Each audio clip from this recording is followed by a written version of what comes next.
এই দুই আমলে উপকার কয়টা? এক নম্বর নুসিয়া লাহু ফি আজলিহি, তার মরণ যেদিন হবে আল্লাহ পাক রব্বুল আলামিন চাইলে ওই দিনে আল্লাহ তার মরণ না দিয়ে তার হায়াত আল্লাহ বৃদ্ধি করে দিবেন, যদি আল্লাহ চান। রক্তের সম্পর্কে হায়াত বাড়ে।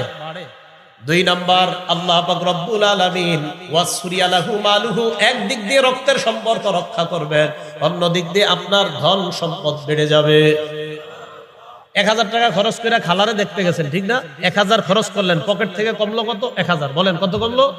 না আপনি জানেনও না। নবীজি বলতেছেন অন্য দিক দিয়ে তোমার সম্পদ বাড়তেছে।